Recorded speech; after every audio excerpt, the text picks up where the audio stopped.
Good evening, everyone, and welcome to this joint BCS Dorset and Hampshire event. Before we get started, can I remind you to always keep an eye on the BCS Dorset LinkedIn and Twitter pages for the upcoming events. We do have a few more being booked in over time. Also check your settings on the BCS website to ensure you are signed up to the latest BCS Dorset membership list. Just for a heads up, our next event will be how the ICO will engage to raise awareness of the Children's Code. That's on the 13th of September at 5:30. Again, you'll find more on the BCS website events page. For those who don't know, the BCS, it's a chartered institute for IT promoting wider social and economic progress through the advancement of information technology, science and practice. BCS serve over 68,000 members, including practitioners, businesses, academics, and students in the UK and internationally. You can find out more at bcs.org. Please note this webinar will be recorded, and just be aware any questions or participation will also be included in that recording. So our presenter this evening is Chris Conroy of the Dorset Police Cybercrime Unit. Chris has been with Dorset Police since 2014, moving into the Cybercrime Unit in September 2018. I'll hand over to Chris now, and we look forward to hearing more about his world within the Cybercrime Unit. Thanks, Chris.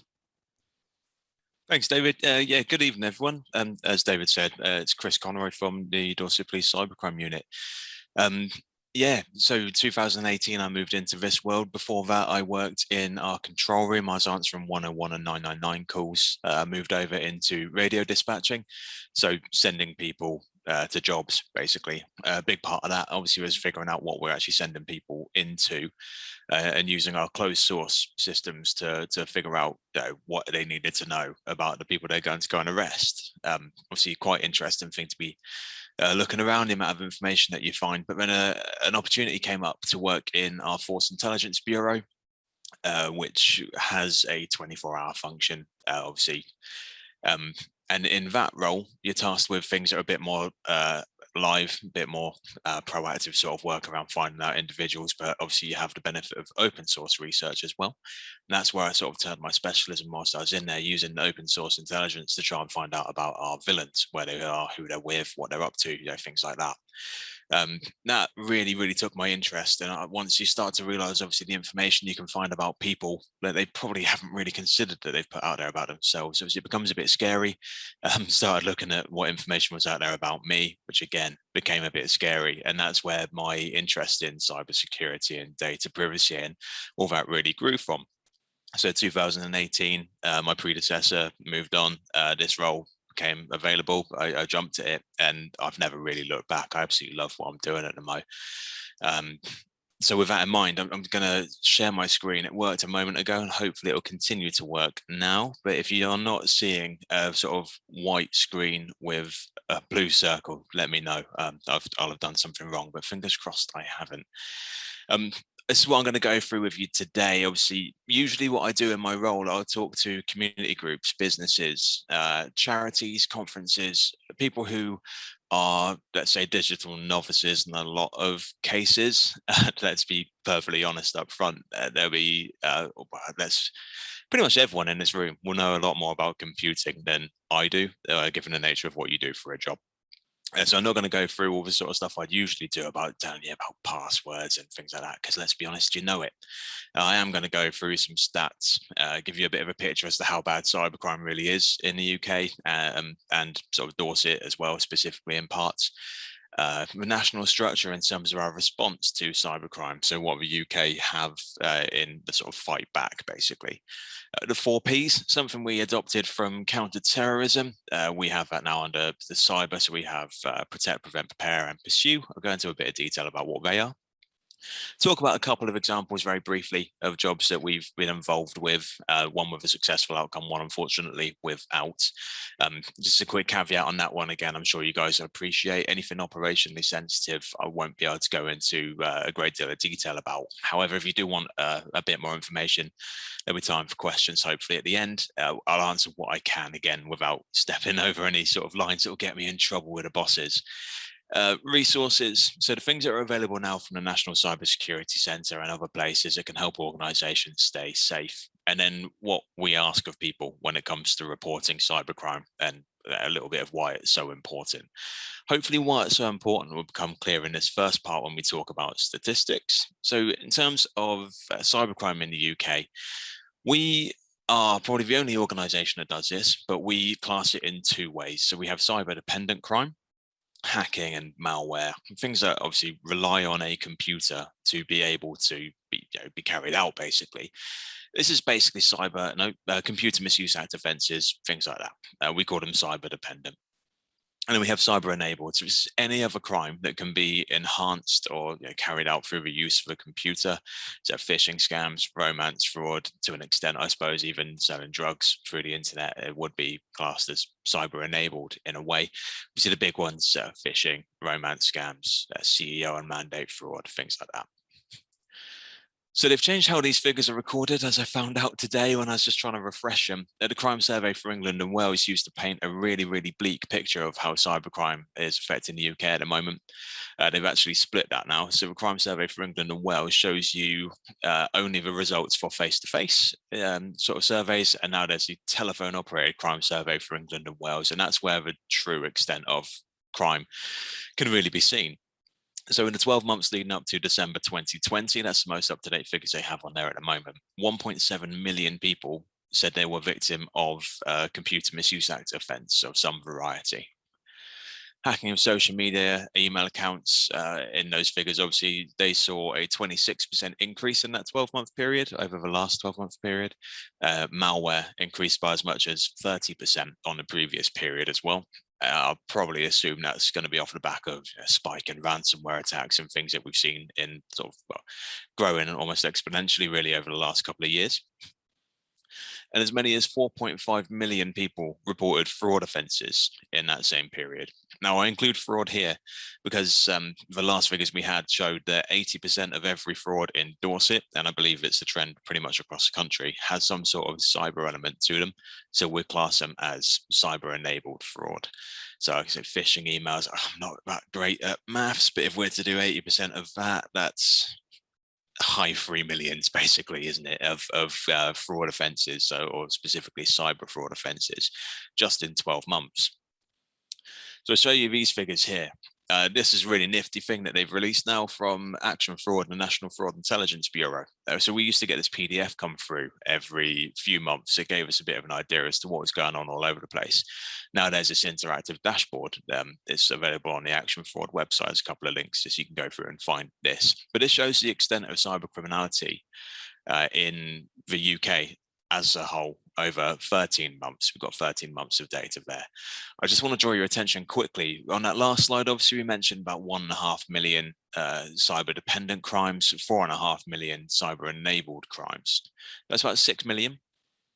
As we can see, formally reported to Action Fraud as 500,000, just over 500,000. So that obviously will probably extrapolate. That's less than 1 in 10 of these crimes is actually being reported properly.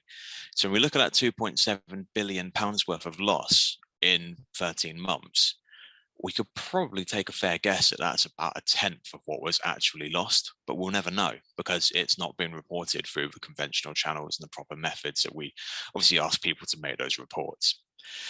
Just go through these. I've got a few different screens, a few different captures here that will show you local statistics and then things that are specifically targeting businesses and individuals.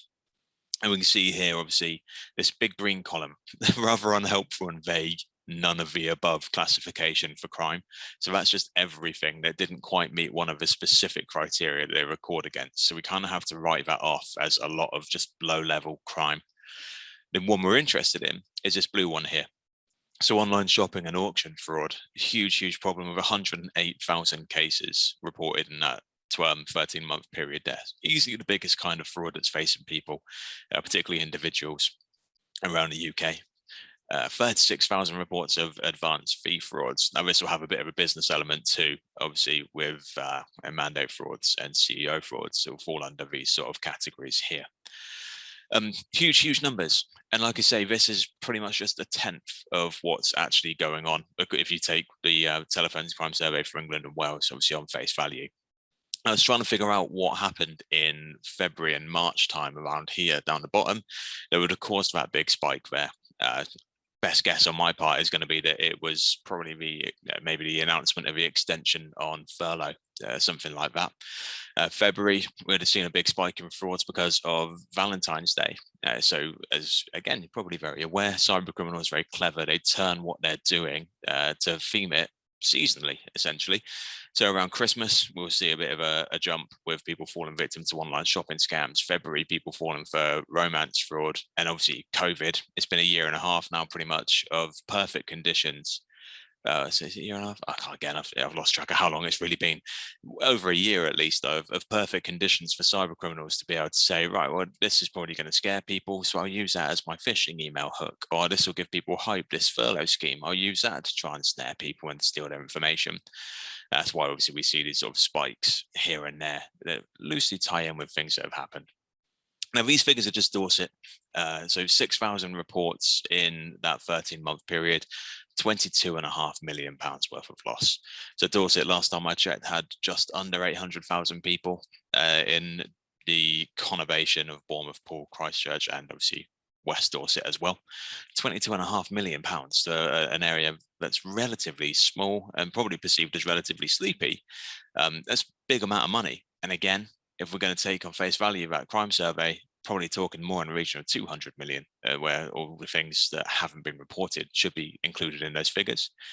And right down the bottom there, we see, following that same trend, a big old jump of reported frauds and cybercrime in March as well.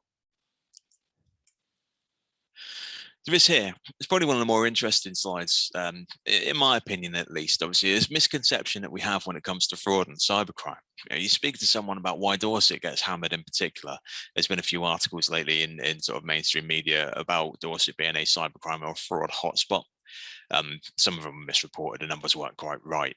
But people will generally assume that the reason we have such high figures and we're so highly represented in these sort of surveys is our aging population.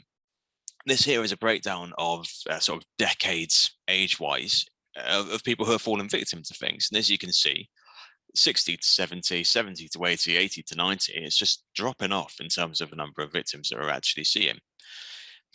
Surprisingly to me, I say surprisingly, it's not really when you think about what people are up to on their computers a fair bit at a time.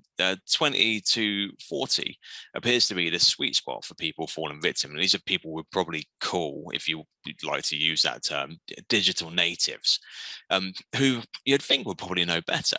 But the reality is these are people that will be looking at things like cryptocurrency investments. And maybe they're a little bit more keen to get that episode of, give you an idea as to how long it's been since I've watched TV, but let's say the last episode of Game of Thrones. So something that they really, really want to watch, or they want to download a film, they go to a streaming, torrenting sort of sites and download it from somewhere maybe that's a little bit less safe. So yeah, contrary to popular belief, it actually seems to be people who are 20 to, well, let's say between 20 and 60 who are really falling for these scams, not so much the older members of the population. Right down the bottom, as we can see, the things that are affecting individuals, again, online shopping and auction scams, advanced fee frauds, plastic card, online bank account scams as well. So these figures here are specifically for Dorset. And as you can see, 70 through to 90, they're a bit more well represented here. They are almost on a par with the other age groups in terms of falling victim to crime. But I certainly wouldn't say they're outstripping in any meaningful way. It is still pretty much across the board. Everyone is falling victim. And well, like I said a moment ago, really, if you're younger, maybe you're more likely to dabble in certain things, or maybe you're more likely to fall victim to a ticketing scam, something like that. Yeah, it really is a fraud out there for absolutely everybody. If you can just figure out which buttons you need to press and what to say and how to word your email to trap that person, snare them, get their personal details or their money or whatever it is you're actually after. So in terms of businesses, I believe this is the national picture. Yeah, looking at the left, this is nationally. We can see up the top, this is fraud and cyber combined. So limited companies are by far the most heavily targeted, and PLCs significantly less, but still quite a bit. Sole traders, fairly low down in terms of how heavily they're being hit with stuff like that. charities, obviously, you'd like to think people would be decent and not go after charities. Unfortunately, it's very much not the case, with at least 1,000 reports from charities in the last 12 months. I'll show you this slide. Again, I think this one's quite an interesting one. So this is reports of fraud and cybercrime combined. And if we have a look down the bottom at the top 5 categories of reports, we've got rather vague and unhelpful, none of the above. Consumer non-investment fraud, check plastic card and online bank account fraud, online shopping and auctions, and retail fraud. So the top 5 forms of fraud and cybercrime aren't really cyber at all, which I'll be honest, I was quite surprised by. If we have a look specifically at cybercrime, though, we can see what it is that's really causing people problems from a cybercrime point of view. Way out front in terms of the number of reports is hacking of social media and email accounts. We've got malware underneath, obviously computer viruses, malware, spyware, probably fueled by, like I said a moment ago, surge in things like ransomware. Hacking of servers, hacking, extortion, and DDoS attacks. We have the occasional DDoS attack reported in Dorset. Probably not very many of them. They probably happen, swept under the rug and ignored, or they don't go on for long enough to really cause anyone enough of a headache to want to report it to us. It's more of a nuisance. Hacking of social media and email accounts. So I find that one particularly interesting because obviously it suggests that maybe the problem isn't the computer. Maybe the problem, as you guys will probably be able to aware again, is in the chair. People with weak passwords or people who are all too willing to click on an email and submit their information haven't got 2FA in place on their accounts or something like that. So it is obviously a very technical problem, very technical area of crime, and something that a lot of people probably can't get their head around. They haven't got an understanding, but the reality is, for the most part, there has to be that human interaction that's allowing it to happen in the first place, as evidenced by the number of social media and email compromises we see. So we're going to talk briefly about the structure in the fight back against cybercrime.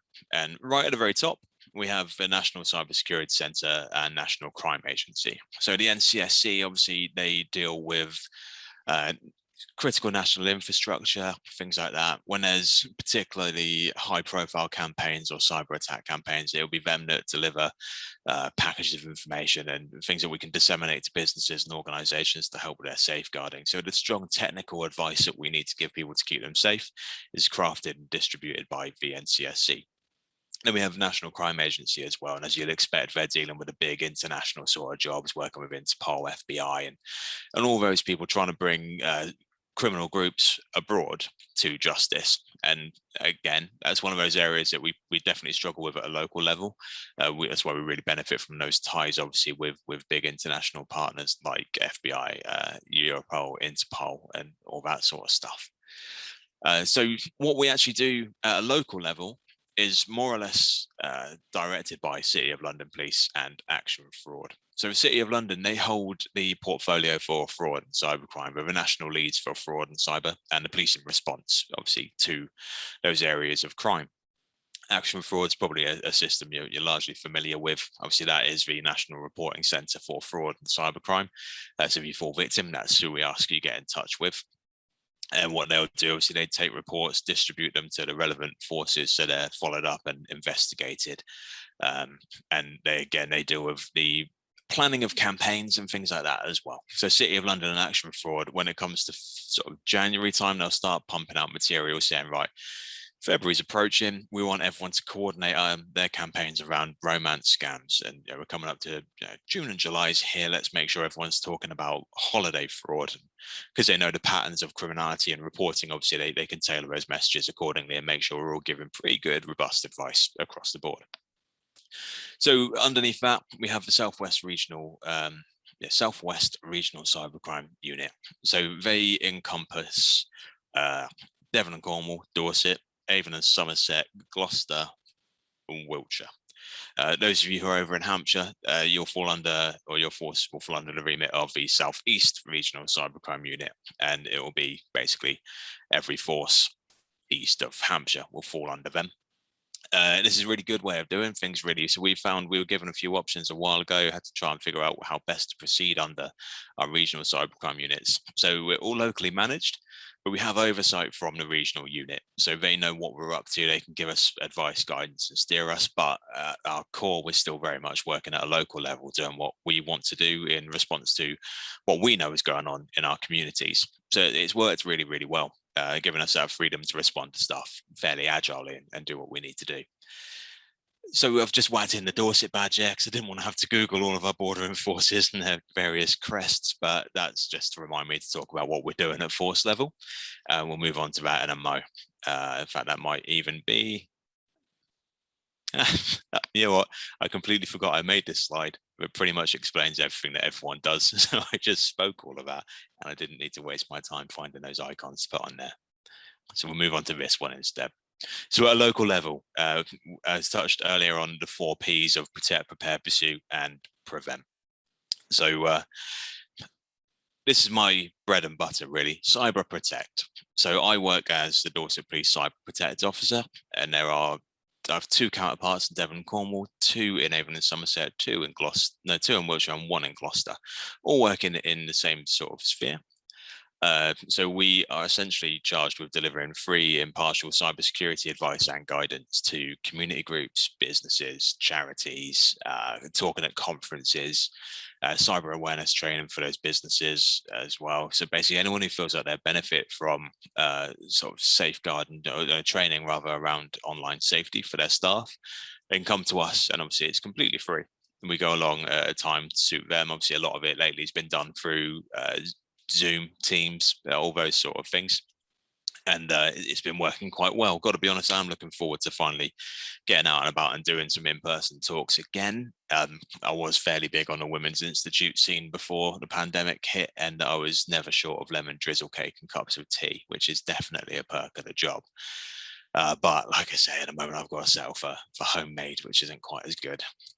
Another area of what we do under Protect is safeguarding advice for victims of cybercrime. Now, this is one of our key areas, really. It's really, really important to us that we are able to pick up on people who might be vulnerable, who might have been targeted repeatedly, and make sure we give them as good advice as we possibly can. So some examples of what we've done lately, one of the jobs we've had in this area was an ex-partner who had hacked into their, I think it was ex-girlfriend or ex-wife's emails, started sending explicit images to her friends and family and colleagues, obviously images of her to try and cause her that sort of embarrassment. So we take the time to sit and speak with that victim and find out what they've been able to do to secure themselves in the meantime, if they've been able to put a stop to what's going on. And if they haven't been able to, obviously we'll walk them through what it is that they probably want to look at doing. So your usual sort of tips for, Gmail is one of those ones that's pretty much everywhere. So finding a way to change the password to something good for Gmail, sticking on 2-factor authentication, obviously to put a stop to that as a communication channel for the offender. Then we look at other things as well. So in this case, where it's a domestic and they'd relatively recently split, spoke about smart tech in the home, things that they need to give consideration to, whether or not their Echo device is configured so the other person can't get in. I had to think what wake word I could shout so I didn't activate mine then because it's not too far away.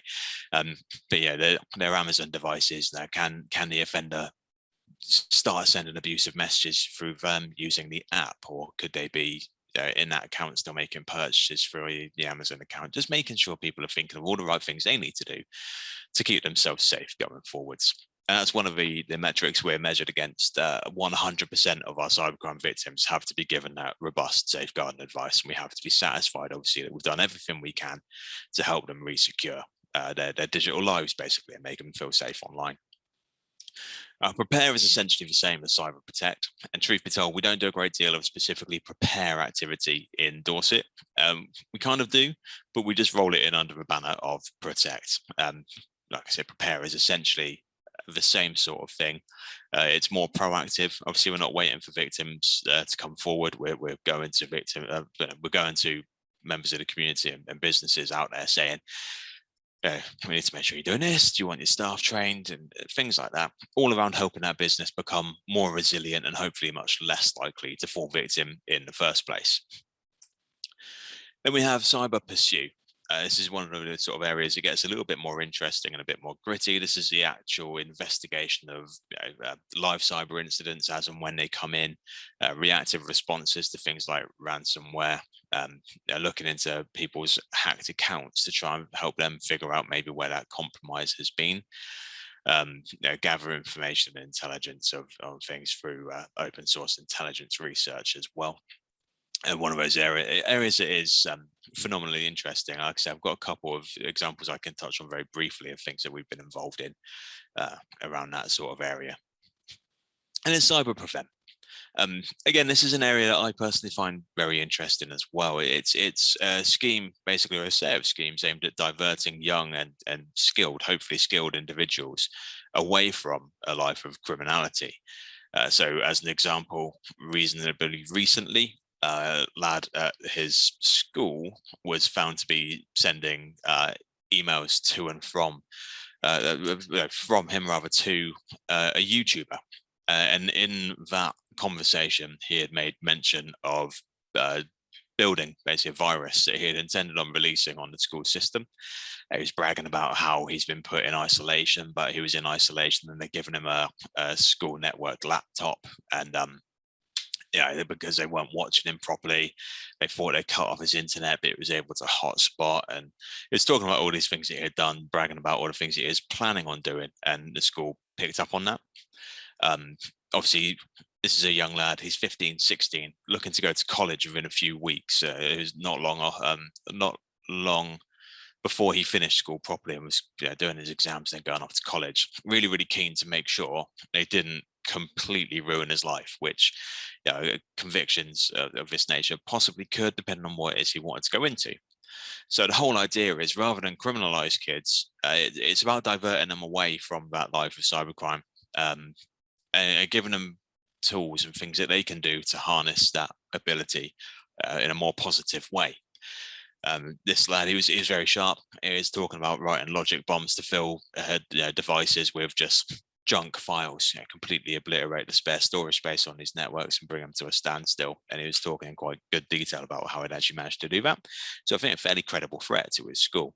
And now, obviously, hopefully, we've got there in time to be able to divert this lad off down a route where he's actually going to be given tools which could, it could be seen as potentially problematic, but under very close supervision with some fairly strict criteria that have to be met.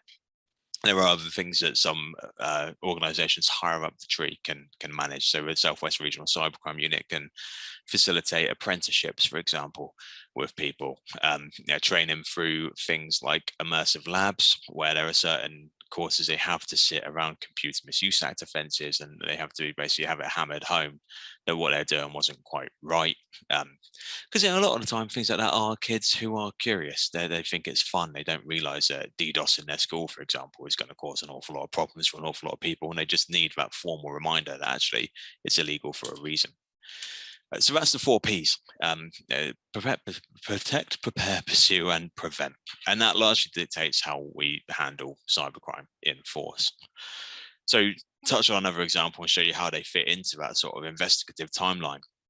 Another case that we dealt with, a school had identified some unauthorized crypto mining software on their network. Obviously, through looking through admin logs and all that sort of stuff, they were able to identify a student who they're fairly confident was going to have been responsible for it. Couldn't really prove it, but the guy, obviously, when they collared him rather, spoke to him about it, completely denied any wrongdoing. So just to cover the bases, they reported it to us.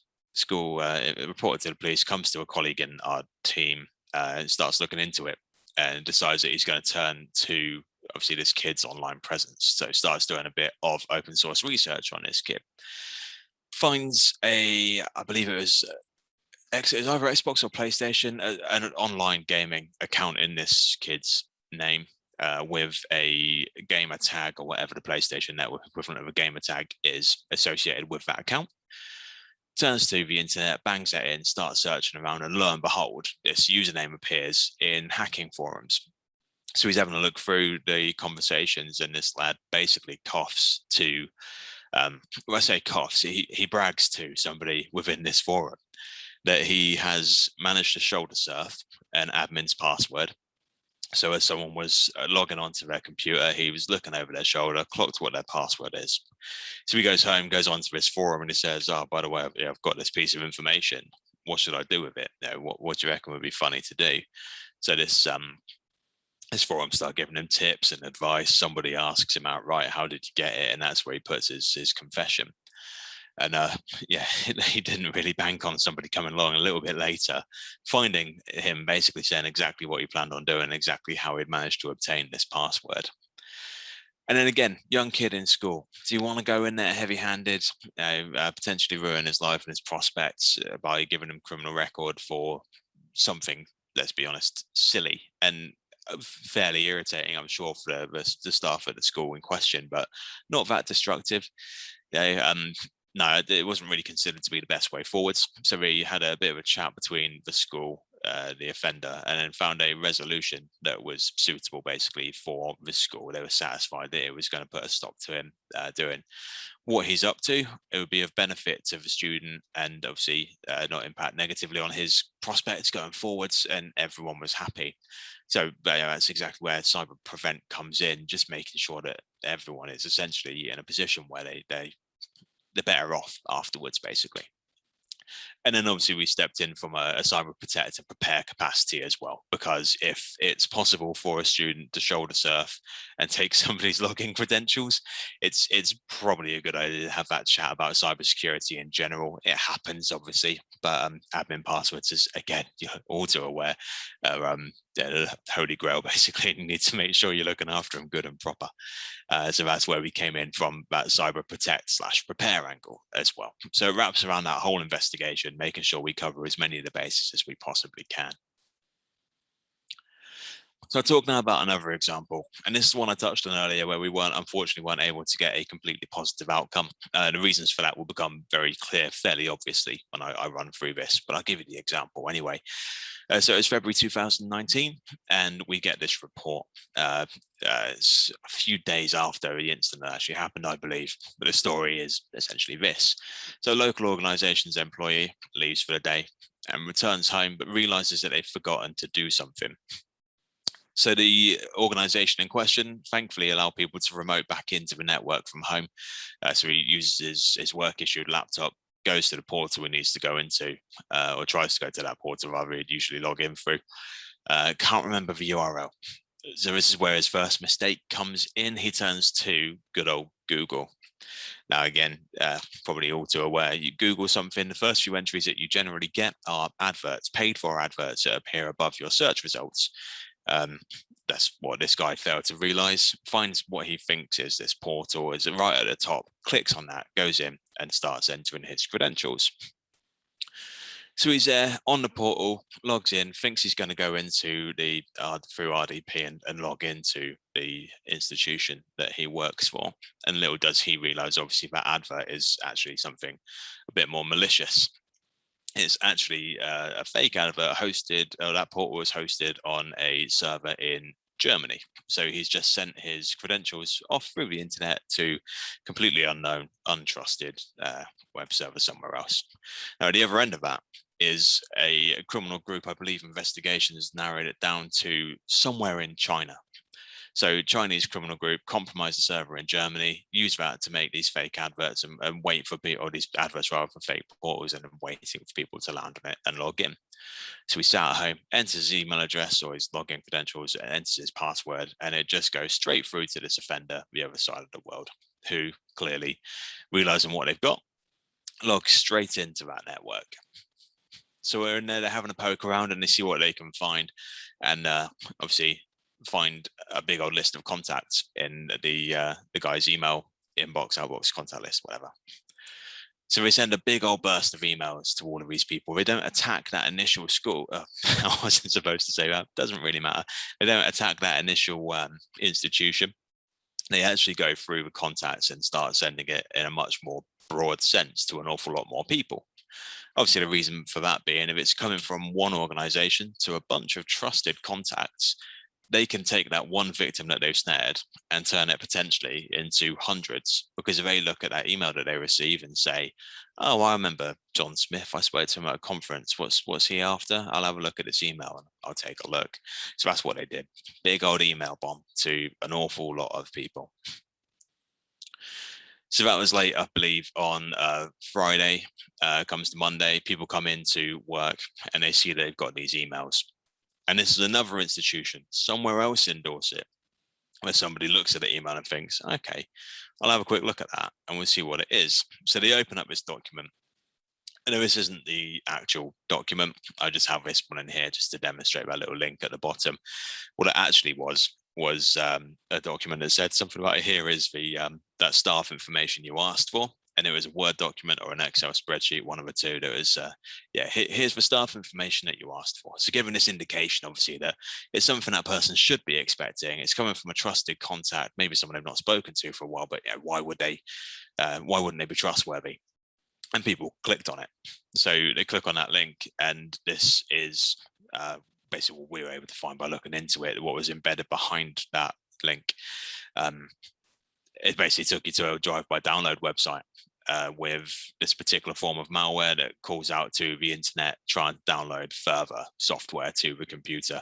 And in this case, it was a piece of ransomware, fairly destructive piece of ransomware as well. So our offender, from posting one advert on Google, was able to get one set of login credentials and turn that into a big old email bomb that they were able to send to a bunch of people. So we don't really know how many people are actually affected by this. All we know that is at least 2 organizations in Dorset fell victim to this particular chain of attack. And one of them was just for hacking. One of them, unfortunately, was a fairly destructive form of ransomware. Skip past that one. As you can see here, obviously, these are the sort of articles that came out afterwards as well. So Talk Radio, obviously a national radio station, they were putting out articles around this school in our area having been targeted in a ransomware attack. BBC News, obviously massive outlet, talking about a sleepy little sleepy town in our neck of the woods with a cyber attack on a school. Daily Mail, obviously national newspaper. No one had mentioned the word Chinese in anything at all. I think they just landed on that and assumed that's where it had come from. And KnowBe4, maybe something that you're aware of. They are a cybersecurity training company in America, so they do various awareness training and tools and things like that. But even companies the other side of the pond, we're talking about this small school in our area having fallen victim to this cyber attack. I like to talk about this when I go see businesses. I talk to anyone in businesses, particularly things like conferences. You can see people's sort of concern when they realize, actually, would we be would it be this heavily represented or this heavily published if it was us, and what are the potential upshots in terms of reputation and things like that as well. So obviously, some doom and gloom talking about things like ransomware and cyber attacks. The unfortunate side of that was, whilst we were able to help them recover their systems, there was some information they were never able to recover, I believe. And they had months and months and months of certain bits of hardware not being able to function properly as well. I think it took them a significant amount of time to be able to get their capabilities just to print back up and running. Really odd how it would have that sort of knock-on effect, but that's something they weren't able to do. And that poses us a real problem, obviously. Things like ransomware, when it's an organization or an organized criminal gang the other side of the world, jurisdictionally, we have absolutely no real hope. If it's somewhere like the countries you'd usually associate with cyber criminality, let's be honest, we're never going to get much cooperation from the Russian government, North Koreans, China. If we can pinpoint a rough area where somebody is, it takes an awful lot of effort to get cooperation from some governments who aren't particularly friendly towards us. And that's where some investigations will obviously, unfortunately, fizzle out. Then we can't get much further with them. So whilst we're able to help with getting people back up and running, we couldn't resolve it from the criminal point of view. So we like to talk about things like this as well. So this is more preventative, and these are resources that are available and are out there to help keep organizations safe. Now, the NCSC over the past few years has been this huge push in terms of what they're doing and how they're doing it and who they're trying to help. So it used to be that if you go on the NCSC website, you're set. If you're a small to medium business or a large organization, there's advice there for you, and you're golden. They've actually changed it now. So you go onto the NCSC website and there's advice for pretty much everybody. So you see this little purple bit up here. I think it might even zoom. There we go. This purple bit here, individuals and families, sole traders, self-employed, SMEs, large organizations, public sector organizations, and even cybersecurity professionals. Obviously, as you'd expect, the information there is heavily technical sort of stuff, but really, really useful stuff to know. This is all free and all readily available. Some of the things that are probably worth having a look at on the NCSC website, and if I'm teaching anyone here to suck eggs, I apologize. Obviously, if you aren't aware of this stuff, it's well worth having a look at. Exercise in a box is something that was launched, as you can see there on the left, 2019. So this is basically like a sandbox sort of cyber safety or cyber security exercising tool, completely free. Download some software and some bits and bobs to your network and just run this, and it teaches, or at least tests rather, your ability to respond to a cyber attack. Find out how, as it says there, find out how resilient you are to a cyber attack and practice your response in a safe environment. Well worth having a look at if that's something that you think you probably need. This one here, again, for some organizations, cybersecurity is something that they maybe only just starting to wrangle with. Maybe they haven't got training in place and they don't know really the best place to start with that. We also, an awful lot of the time, rather, I'll speak to people. It will usually be an IT leader, an IT head who gets in touch and asks if I can come and speak to their business because they're just banging their head against a wall with members of staff who, for love nor money, will not take on board the fact that their bad passwords aren't helping, stuff like that. And that's where this will come in handy. It's an e-learning package. It's ready to go. Download it and use it on its own as a standalone product. It can be embedded in your own e-learning environment if you do have one in place already. Really, really good, completely free way to hopefully get people to realize that there are things they can do that are pretty simple, but make a really, really big difference. And obviously coming from the NCSC, rather than just to them, probably the annoying guy that won't stop talking about their bad passwords, hopefully it'll be of value to at least somebody here today. And there's this one here. I include this one because this is all designed to make it easier for people who are responsible for IT and all that sort of stuff to have conversations with decision makers, the people who are holding the purse strings. So basically presenting to boards and making it easy for them to understand why cybersecurity and cyber safety should be a priority. For a lot of small businesses, obviously it's appreciated that post-pandemic, I say post, still mid kind of, but after the sort of breakout of COVID, people's focus has shifted, obviously, just to, in a lot of cases, desperately trying to stay afloat. But people often don't realize, obviously, that those conditions have left them vulnerable in other ways as well. And whilst they might be desperately trying to keep things ticking over, maybe there's a member of staff who has never been told about passwords and online safety and all fall victim to it. So it's just helping people higher up the tree realize, actually, we do need to be taking things like this seriously as well. So there's a whole range of things there, talking to board members, talking to members of staff, and then just testing what your team are able to do, basically, as well. Completely free, all available on the NCSC website, and well worth a look. There's the CISP as well, Cybersecurity Information Sharing Partnership. Now, again, this might be something you're aware of, but what it is in short is it's almost like a social media network, I suppose, in a way, just without anyone's sort of cat pictures and dinner photos and stuff like that. It's just where people with responsibility for cybersecurity in their organization can get together. And if you've got indicators of compromise, or you've got something that would suggest someone's attempting to get into your network, you can say, this is happening. Has anyone got any idea what's going on? Or this has happened and we thwarted it, and here's how we did it. It's a perfect place, it says there, to learn from others' experiences, mistakes, and successes when it comes to cyber, learn about emerging threats and stuff like that. ncsu.gov.uk/section/keep-up-to-date/CISP. Not the most sort of dynamic link, obviously, but there is a section on there where you can apply for membership of the CISP, and it will come to your local representative or your local sort of CISP admin, which for anyone in Dorset happens to be me. All you do, write a quick justification as to why you need access to the CISP or want access to it, and 9 times out of 10, I say 9, pretty much 10 times out of 10, I'll say, yep, and you're in. You find out what you hopefully need to know, and it will help keep you a little bit safer. Anyone from Hampshire, I can endeavour to find out who that would be in your force. To by all means, drop me an email. My email address will be up in a minute, and I'll see what I can do to find out the best person to put you in touch with for that one as well. We have the Cyber Resilience Centre for the Southwest as well. This is a relatively new thing. There's one up in Humberside, I think, was where it first started. So there's a Northeast Cyber Resilience Centre, and now I think there are 9 around the country, different hubs, as it says there. It's police-led, not-for-profit partnership with businesses and academia. So various membership levels with the resilience centres, but what they're essentially trying to do is make it easier for people to get training, help with resources, help with even their infrastructure. There are subscription levels that will help you with penetration testing, vulnerability assessments, policy reviews, everything. The only thing I will say about these guys, hopefully they don't watch this back, at the free level, you get cyber awareness training sessions and other bits and bobs as well. I'd like to just quickly promote my own services for free cybersecurity awareness sessions as well. Probably a bit easier to get a hold of, but for the rest of it, they do some fantastic work, and I believe it's fairly well priced as well. So if you think that's something that'd be a benefit, swcrc.co.uk.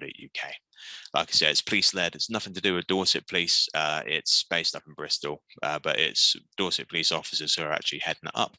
But yeah, not-for-profit organisation that's sort of removed from what we do. So in terms of reporting, so I normally have it pop up with a little header before I dive into it, so I know what I'm about to talk about. I must have pressed something different this time by mistake. But this is about reporting and what we'd ask you to do in terms of reporting.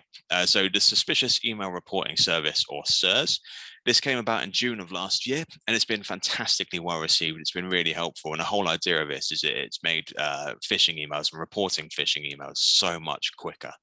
It used to be that we'd ask you to go to Action Fraud, click on the thing, go through, fill out a form, attach some screen grabs, and so on and so forth. And it was a cumbersome process that very few people really did. This now, all you've got to do is forward your suspicious emails to report@phishing.gov.uk. Then there's an automated process that reviews the email, the address, any associated URLs. And if it's deemed to be obviously malicious, they take steps to have it removed from the internet. So as of 30th of June, just over a year of this service being up and running, they had received 6.5 million reports, 50,500 scams have been shut down, and 97,500 URLs obviously shut down and removed from the internet as well. So phenomenally useful, very effective tool.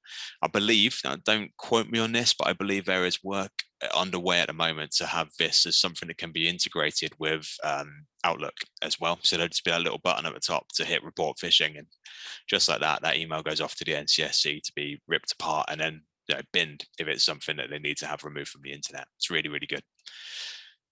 Action Fraud is still the most appropriate place, though, for every other form of cybercrime or fraud. So if you are unfortunate enough to fall victim to a phishing email, so it's a successful attempt, then it goes to Action Fraud, malware, other scams and fraud, things like that. So you can do that at actionfraud.police.uk, or there's that telephone number 0300 123 2040. What I would say, obviously, this process is important, very important, because what it means is the information is sent to Central Hub and then passed back to Dorset Police. It means that Action Fraud can inform the rest of the country about what's happening everywhere, and it helps us keep other people safe. So when you get the bulletins, if we put anything out from Action Fraud, it's because it's happened to someone else somewhere in the country. So it is really good for warning, informing other people. And it comes to a Dorset police officer to be investigated, but obviously it takes a little while to come back down. If you've got a live incident, something that's going on right now, so ransomware and stuff like that, we'd always encourage you to give us a call. Pick up the phone, 101, give us a bell, and you get put through to someone in our team who will be able to talk and see what we can do to hopefully get some assistance your way with stuff like that. Now, this here is my contact details and various places that we have information that you might or might not be interested in reading. Very top there, cybercrime prevention at dorset.pnn.police.uk. This is the one I generally hand out to say if you want to book in a talk of any variety, cyber awareness training for staff in an organisation, that's the best way to get in touch with me. I'm the only person that monitors that inbox. I sit there every day with that one open, just waiting for stuff to come in. And as soon as things ease in terms of restrictions and obviously the infection rate, very, very keen to get to as many businesses as I can to speak to as many people as possible. So please do feel free to jot that down and use it at any point you fancy. Likewise, I said a moment ago, people in Hampshire, if you are interested to find out about CIS in your area, I can do my best to find out the best person to put you in touch with. And you just let me know, drop me an email at that email address there. And like I say, I'll get to it and see what I can do for you.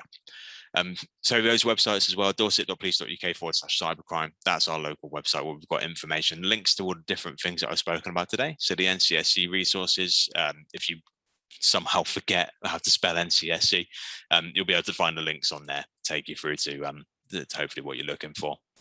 And then we update our Facebook and Twitter feeds relatively regularly. I'll be honest, I'm a little bit sluggish at that. I've got a nine-week-old daughter at home at the moment that's keeping me a bit too busy to keep on top of our social media as well. But I'm doing my best. So if we have emerging trends, threats, stuff like that, we put out some messaging on our social media platforms to hopefully keep people warned and informed as quickly as we can. That is my last slide there. And I'm amazed I've managed to talk for as long as I have. Hopefully it's not been inane waffle and has been somewhat useful. So I'm going to stop sharing my screen, and I'm in absolutely no rush to go anywhere at all. So if there are any questions, obviously, please do throw them my way. Thank you, Chris. That was really, really insightful. The data and examples you've given do show how close to home the cybercrime is, and I think people have got some light reading from the NCSC website as well now. So yeah, if anyone's got any questions, please do drop them into the Zoom chat. We've got a question here actually that's just come in. What about Cyber Essentials? Would you recommend it for SME? Absolutely, yeah. So one of the things with Cyber Essentials, what they tend to do, they won't look at people and processes and things like that. It is all around your hardware and technology and what you have obviously within your organization. And one of the key focuses with it is just making sure what you've got can be updated, receive updates, is securely configured. The merit of it really is that indication to other businesses that you take cybersecurity seriously. I think if you want to tender for contracts with NHS and other sort of MOD and stuff, as Cyber Essentials and Cyber Essentials Plus, which I believe are minimum standards that they'd expect. It's fairly cheap. I believe it's not a massive expense. I can't remember off the top of my head exactly what it is, but it's something that is well worth having a look into. We've actually not long ago all been put through training sessions around Cyber Essentials and its implementation. So whilst we can't help you with the actual auditing and the accreditation of stuff, we are on hand to sort of chat through things that you might want to consider before you have a look at it. So again, that email address, feel free to drop me a message if you're curious. But yeah, I'd really recommend it if it's something you're thinking about. It's well worth it. I see someone's just piped up in the chat. Thank you. £300 to £500 for Cyber Essentials. So yeah, well worth a look. Someone else is asking, is there a scheme similar to SIRS but for mobile phishing? There is, and Ian thankfully is added a comment there as well. Yes, 7726 on your mobile phone keypad will spell spam. Forward a text message to that, and that'll go off to the network service providers, and obviously they'll do similar things like would happen in the background of SIRS. So yeah, forward them to that number, and it will do a similar job. Hopefully, get those scams shut down. Brilliant, thank you. Andy's saying thanks for the reporting email. He's just sent them 8 emails, phishing emails. So keep them busy. Nice. Someone else is asking, you've talked about working with Europol, the FBI and Interpol. Has Brexit had any impact on those relationships? Obviously the level we work at, we don't get directly involved in those conversations. I haven't seen any notable difference as yet. I think an area where we are going to see problems will be around Schengen, because obviously we put out of a Schengen agreement and that arrangement there. I think that's going to cause us possibly some problems intel-wise, but obviously for the quick caveat, so I don't get fired, I'm absolutely certain sort of consideration and mitigations have been put in place to address those sort of concerns. You'd like to think, hopefully. So yeah, for Europol, Interpol and things like that, hopefully it will be the case for policing and law enforcement is something that supersedes obviously those sort of political ties. It's not about the politics, it's about bringing people to justice. Hopefully we won't see any real knock-on impact from Brexit on those relationships there. Great, thank you. So Someone else is asking, the government is to begin work on reforming the 31-year-old Computer Misuse Act of 1990. What changes would you like to see? That's a very tricky question. To be honest, it needs to be brought up to speed, even in the most basic terms for language used in it. Obviously, technology's moved on an awful long way since that came into effect. Mobile phones, tablets, smart tech, and all that sort of stuff. There are various things that are now able to be abused and misused in various ways. Alistair, if I'm perfectly honest, I don't think I can give you a good enough answer without giving that one some proper thought. But all I will say is 31 years is too long, and it's very good to see that it is finally being revamped, obviously. Great. Thank you, Chris. I'll just give it another few seconds for any last minute questions there. Lots of people saying thank you. And again, I'll echo that. Thank you very much. I believe that might be the end of the questions. So yeah, thank you, Chris. Again, thank you for that. It was really insightful. And hopefully everyone's got your contact details. Joining things like the CISP and stuff is really good. Yeah, excellent. Well, I would say if anyone didn't get that noted down, David, if you've got the details to get in touch, I'm more than happy for you to share them to anyone you think appropriate, really. So feel free. Brilliant. Thank you. We will do. So there's one last question there. Actually, it's someone saying, do you consider this area to be multidisciplinary?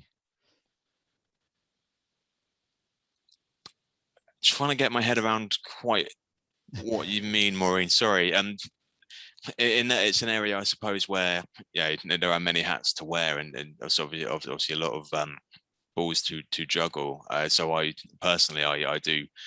Obviously the cyber safety, cyber security aspect of it, I'm also involved from open source intel research side of things as well. So from a pure policing point of view, obviously, yes, I'd say it's a multidisciplinary sort of area. And there's always stuff to be learning if you want to be doing what we do effectively. Obviously, I suppose every day is a school day, and you have to adapt accordingly. And there you go. Yes, I suppose that would be. I don't think it's something that. Try to think how to articulate what I'm trying to say.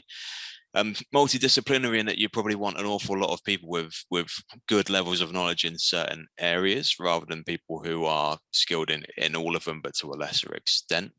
So obviously for us, we have to have a degree of understanding of the psychological and legal elements. Obviously, being law enforcement, you'd like to think we know about the legal side of things, and technical as well. We will get trained to certain standards before we're let loose in our roles as cyber protect officers. I actually sat my CISMP as one of the first things I did when I got into the post, and CompTIA Sec Plus as well. So from the technical aspect, we get trained like that. And then around pursue, the other P, prevent. There is a great deal of information that we have to absorb around the psychological aspects, particularly where we have people who are on, say, the autistic spectrum, maybe, who we have to take into consideration various other factors around their well-being when we're interacting with them, and their understanding of technology and what they're doing. So yes, I suppose a short answer, a bridge version of what I've just said is yes. So yeah. Thank you, Chris. I think that looks like it's all the questions. Thank you for the last hour. That was a really great presentation. We'll let you get back to taking care of the little one and hopefully getting a good night's rest. Yeah, I've got my thermostat still reading 28 degrees. So my next job is trying to find a way to get the heat out of my house. So that's what I'm off to do. Thank you for your time, everyone.